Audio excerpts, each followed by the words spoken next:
You're listening to ProCommunity, a Socius podcast, the show where online community meets business performance.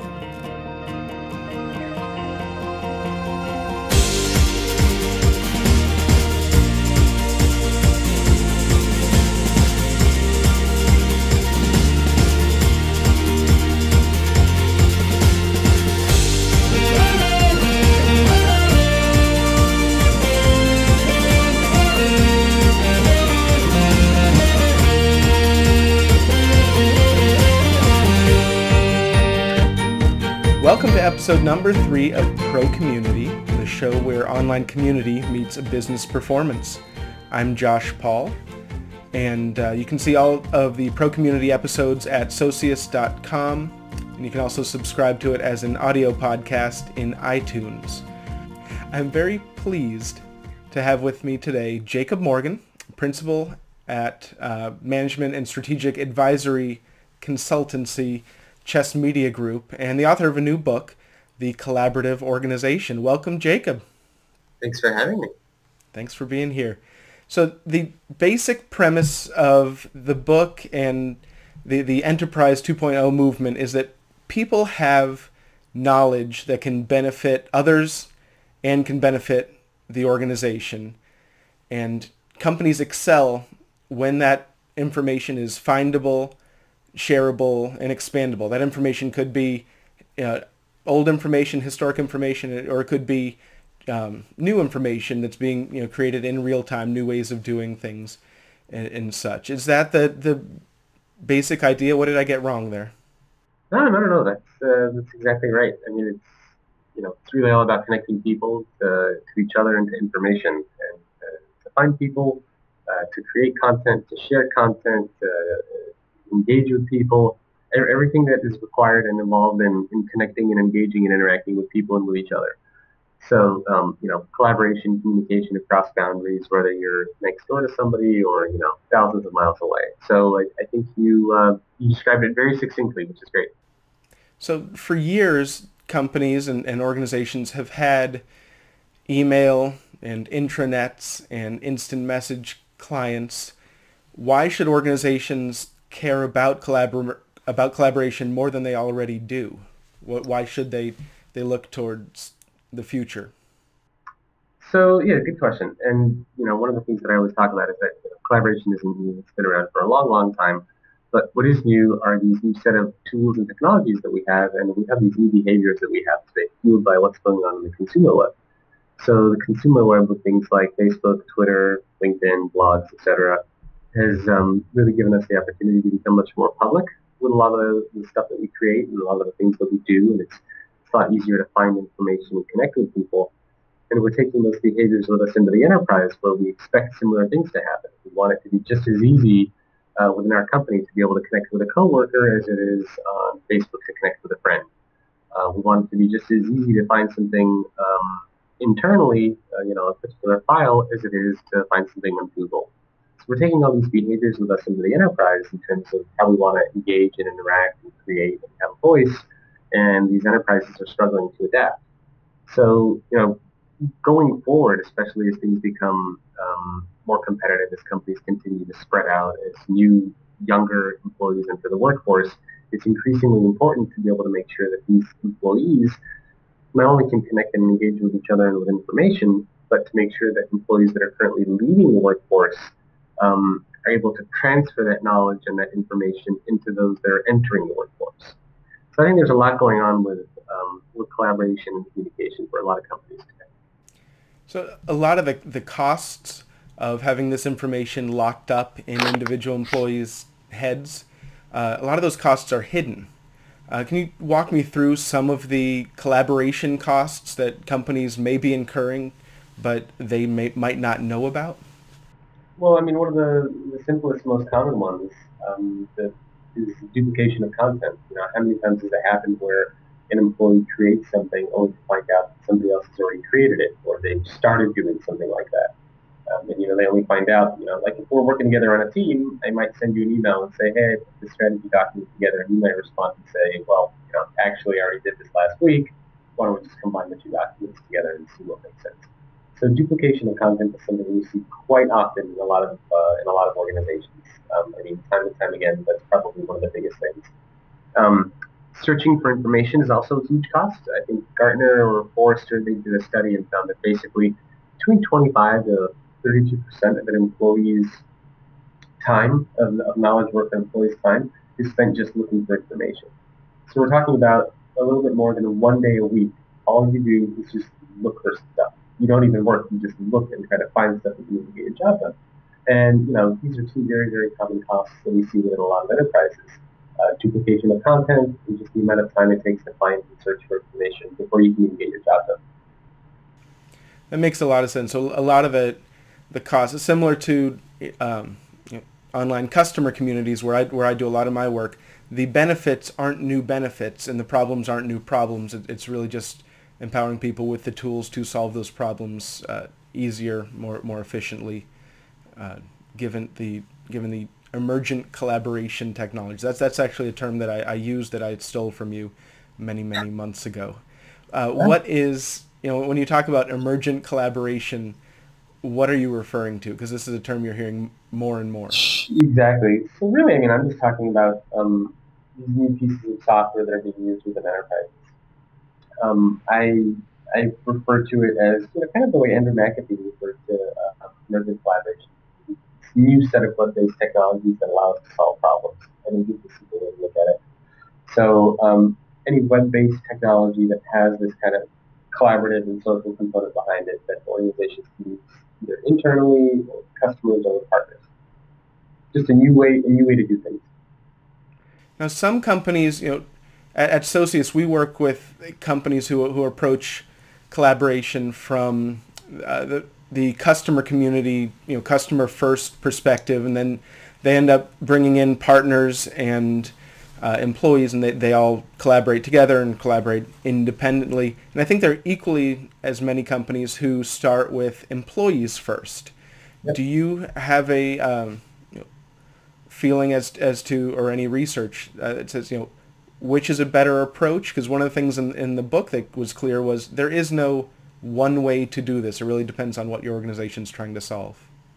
Yeah, that's very true. And I've kind of gone back and forth on that. And then part of me has always said, you should be collaborative internally before you engage with your customers. But then a part of me also realizes that the barrier to entry to do with customers versus employees is a lot less. So to deploy something internally, you have to go through legal, you have to go through IT, you need to get rules, you need to get permissions. This is assuming you want it to be deployed across your enterprise and have it sanctioned by corporate.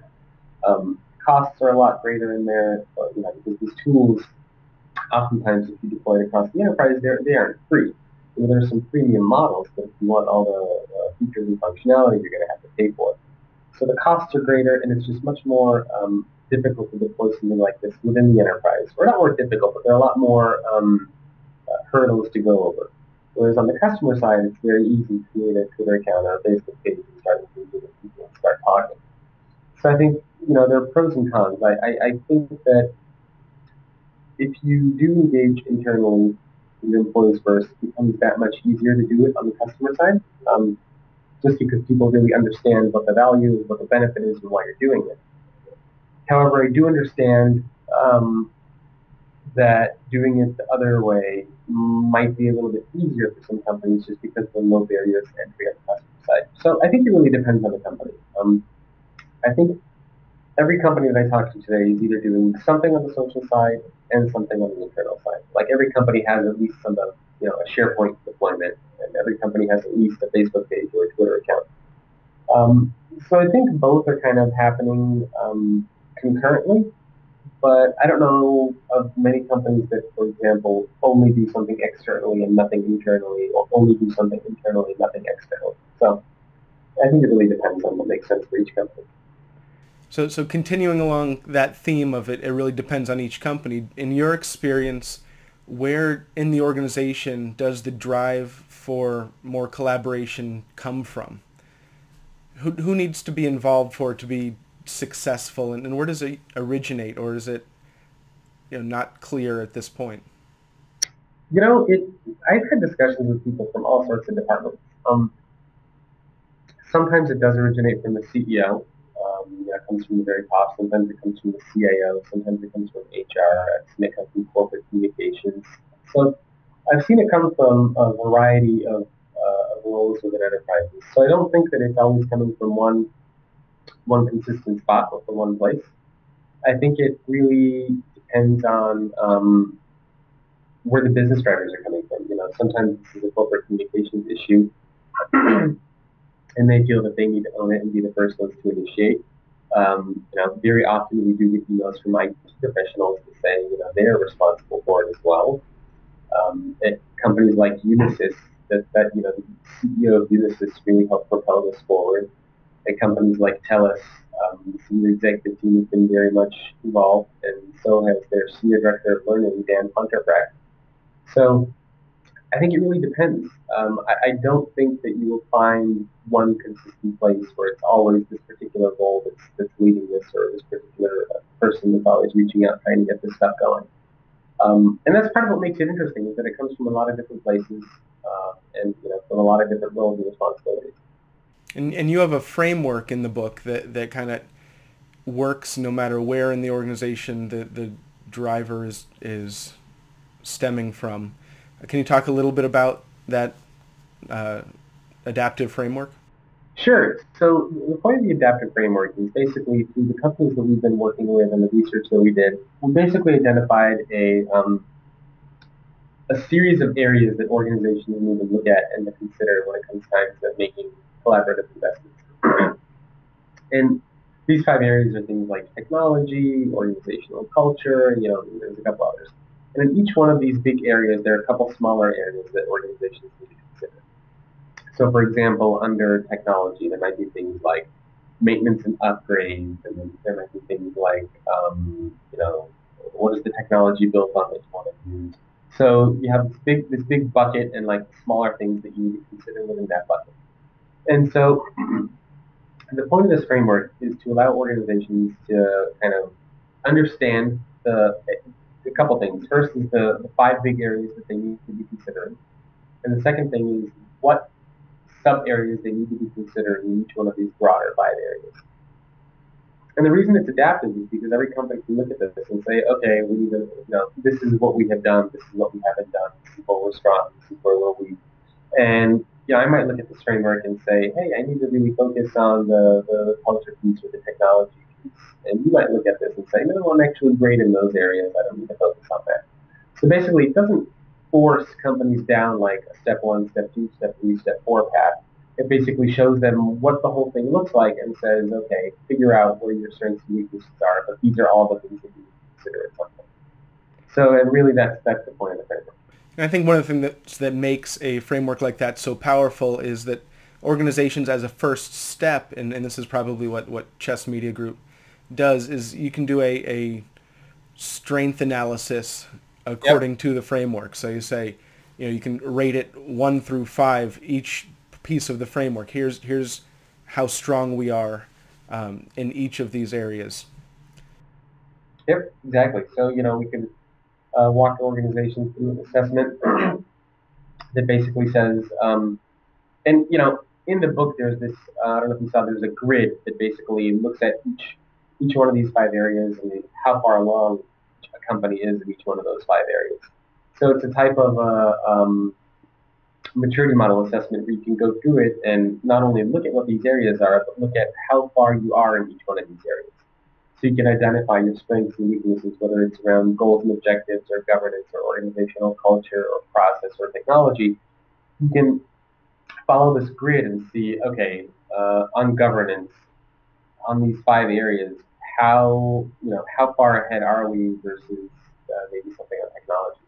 So it allows you to do this kind of a self-assessment to understand where your strengths and weaknesses are and where you need to be spending your time and effort. Great. I found it very useful. Great. And I could see where it would apply to our customers. Now, one of the biggest questions I get around Enterprise 2.0 and internal collaboration is internal collaboration just for big businesses and big organizations like universities and hospitals? Or can a mid-sized organization or small business capitalize on this trend? I think any any company can. I mean, Chess Media Group's a very tiny company too. We have a small handful of employees, but we use things like Skype, like wikis. We use that type of stuff ourselves. We're a small company, but we're virtual, so we're spread out. So I think any organization that's looking for a more effective and more efficient way to collaborate and communicate with each other, especially one that's spread out or that has a lot of information that wants to be able to keep track of everything, I think any size company can do this.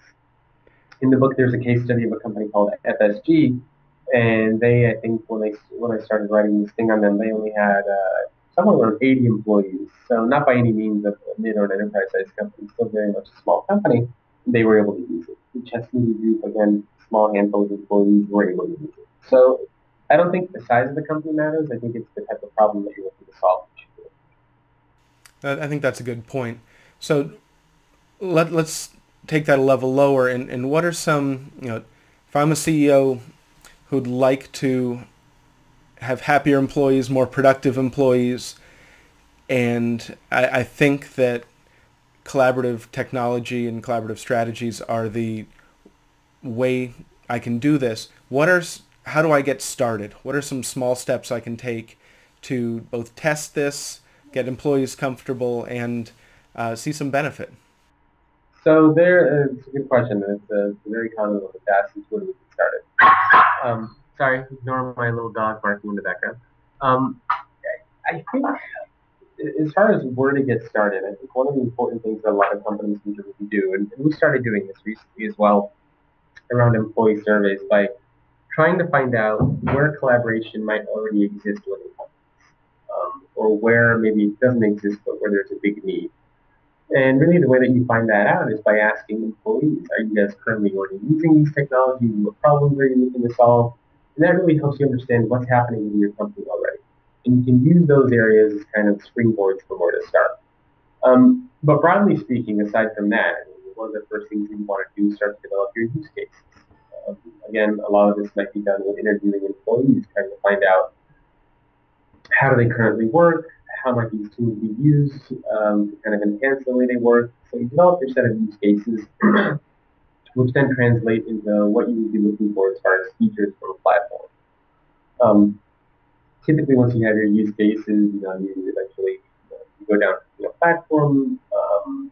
First, before all this, you develop some sort of a strategy. Why do you want to do it? How are you going to get employees to use it? What's the feature going to look like? Develop the use cases, deploy a platform, and you kind of go on from there and adapt. There's a whole, I think, 17 or 18 step framework in the book. Chapter 12. I won't go through all that, but from a very, very high level, that's typically what you do. Is identify the use cases, build a team, evaluate platforms, make strategies happen, deploy, and then kind of evaluate and adapt as you go forward. But going forward, I think one of the things that companies oftentimes skip out on and forget is A, strategy before the technology part, and B is developing the use cases to really understand how or why employees are going to be using these things. So those are some very, very common areas that companies overlook. And I also think it's, again, really, really important to ask employees already, what are they currently doing? Where do they see opportunities for collaboration? What issues do they see with the company? Especially if you're at a large company where you have thousands of employees, asking this question in advance will really help you kind of visualize and understand where opportunities might exist or where you might have barriers to collaboration. I think that's helpful. And of course, just like with external communities and customer communities, internal communities really start with the problem that you're trying to solve for your target audience. Yeah. Of course, yeah. Most importantly, what are the biggest, or what are some of the biggest challenges that organizations face when trying to transition to a more collaborative work environment? There are a couple of challenges. I think the first is having a supportive culture or work environment, meaning you're not just deploying the technologies that are necessary, but you have kind of a corporate vibe, so to speak, that supports collaboration.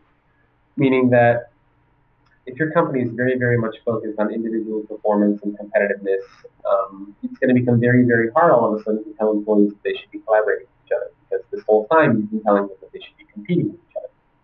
So that is definitely a hurdle. How do you overcome that? How do you love it too? education and training and continuous resources for employees that are looking to learn about collaboration, something that a lot of companies sometimes forget about. Executive support, not just in terms of writing a check, but in terms of executives actually having a presence and participating and engaging with employees on these channels, I think is also a big challenge that a lot of companies try to overcome.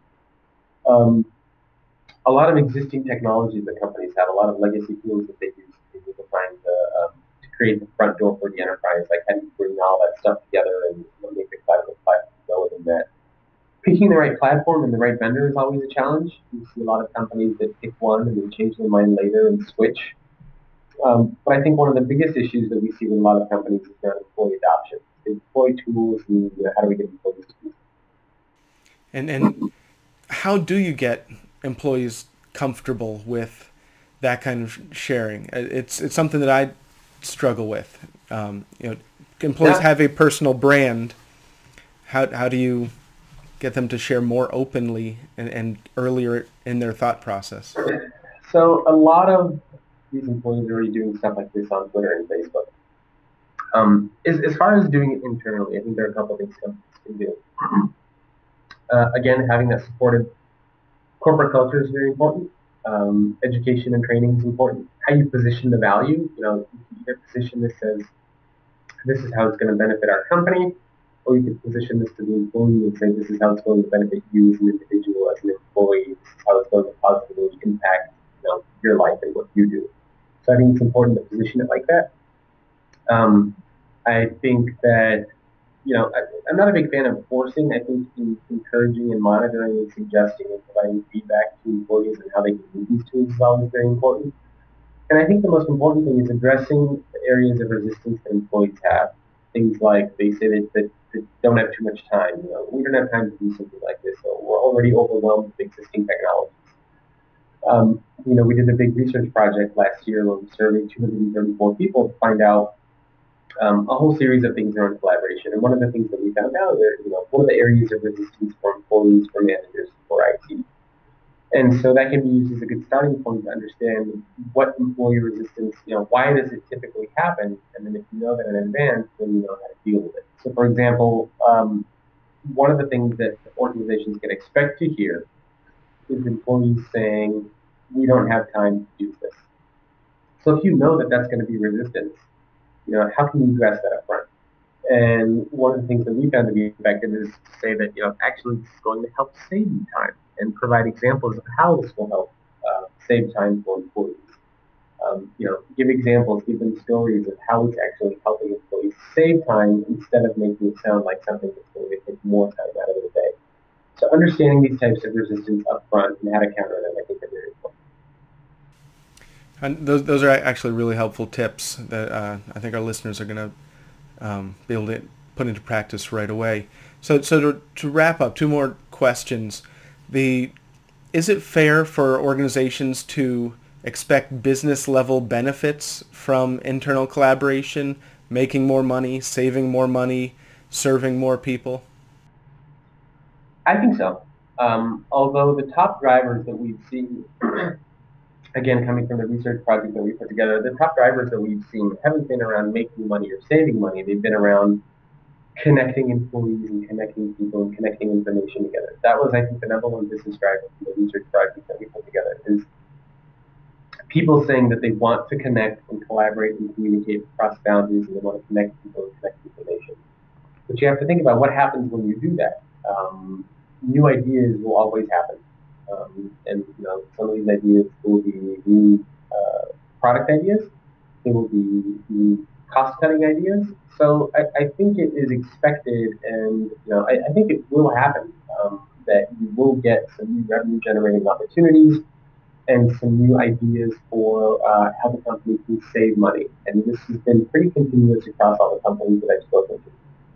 It's always one of those things where it's not a primary business driver. It's not something that anybody can predict in advance before they deploy something, but it's typically a benefit and a piece of value that all these companies eventually end up seeing.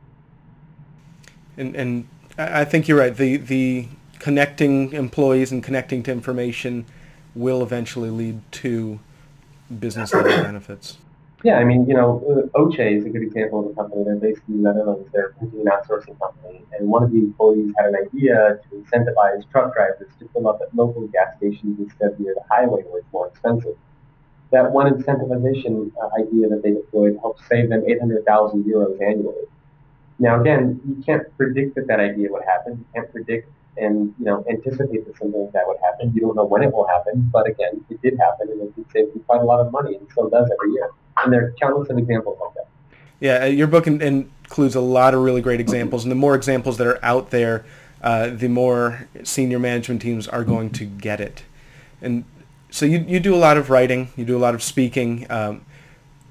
Last question, if you were speaking to a room full of top-level executives and about the collaborative organization, what is the one takeaway you'd want them to walk out of the room with? So the one thing that I find fascinating that we don't talk about enough is this whole notion and concept that collaboration makes the world a better place. And so the reason I wrote the book is because that idea needed to have some sort of strategic value and tactics behind it that could actually help a business leader or executive do something with the idea. So to go from an idea to an action, that's why I wrote the book. But I think that notion of collaboration making the world a better place is extremely powerful. And what I mean by that is that if you can empower your employees a little bit, you can make it easier for them to get their jobs done. You can make it easier for them to work for more flexible work environments. You can make them more passionate and engaged about the work that they're doing.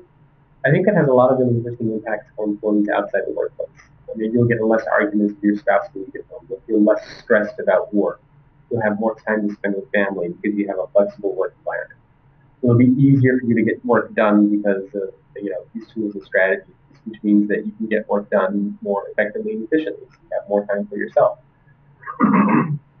So I think a lot of these concepts of collaboration have a pretty positive impact just in general on the lives of employees. And I think for the first time in business today, organizations have this opportunity to invest in technology and strategy that not only positively impacts the business, but also positively impacts the lives of the people outside and inside of the workplace.